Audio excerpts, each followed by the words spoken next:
السلام علیکم ورحمۃ اللہ وبرکاتہ۔ قبر کی پہلی رات کا منظر کیسا ہوگا؟ یہ ایک ایسا سوال ہے جس کی تلاش میں ہر دوسرا شخص نظر آتا ہے۔ آج ہم اس سوال کا جواب آپ کے لیے اسلامی نقطہ نظر سے لے کر حاضر ہوئے ہیں۔ اس کے علاوہ آپ کو یہ بھی بتائیں گے کہ آخر قبر میں انسان کو کیسے پکارا جائے گا؟ کیا یہ پکار انسان کو سنائی دیتی ہے؟ قبر کی پکار۔ حضرت ابو سعید خضری سے روایت ہے کہ سرور کائنات صلی اللہ علیہ وآلہ وسلم نے فرمایا، لوگوں، لذتوں کو ختم کرنے والی موت کو کثرت سے یاد کیا کرو۔ قبر ہر دن اپنے مردوں سے خطاب کرتے ہوئے اعلان کرتی ہے، میں غربت اور تنہائی کا گھر ہوں، مٹی اور کیڑوں کا گھر ہوں۔ جب مومن کو دفن کیا جاتا ہے تو قبر اسے مرحبا کہتے ہوئے خوشخبری سناتی ہے کہ میری پشت پر چلنے والوں میں تو بڑا محبوب تھا، آج میں تیری ہو گئی اور تو میری طرف آ گیا، اب تو میرے احسان کو دیکھ لے گا۔ یہ کہہ کر قبر تا حد نگاہ کشادہ ہو جاتی ہے اور جنت کا دروازہ اس کے لیے کھول دیا جاتا ہے، جہاں سے اس کو جنت کی تازہ ہوا نظر آتی ہے۔ حضرت ابو ہریرہ رضی اللہ عنہ کا بیان ہے کہ رسول اللہ صلی اللہ علیہ وآلہ وسلم ایک جنازے میں شریک ہوئے، پھر فرمایا، میں بھی آپ صلی اللہ علیہ وآلہ وسلم کے ہمراہ تھا۔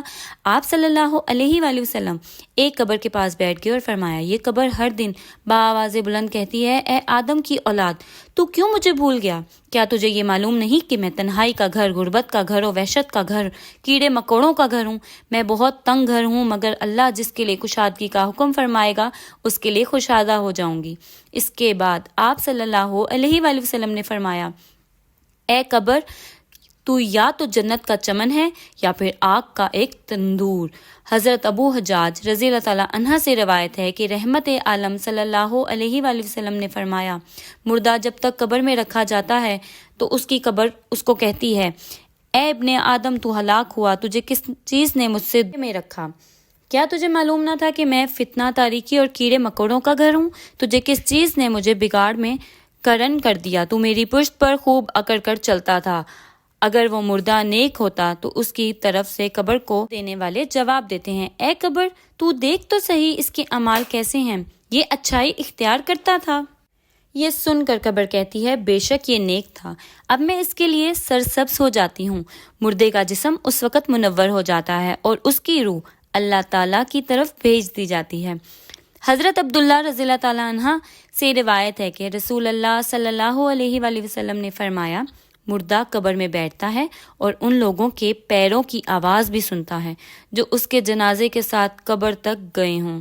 مردے سے اس کی قبر کہتی ہے، اے ابن آدم، تیری ہلاکت ہو، تو نے میری تنگی، بدبو اور کیڑے مکوڑوں کا خوف نہیں کیا، اس لیے تو نے ان چیزوں سے بچنے کے لیے تیاری نہیں کی۔ بدعمال مردے سے قبر کہتی ہے، تجھے میری تاریکی، میری وحشت، میری تنہائی اور تنگی اور میرا غم یاد نہیں رہا؟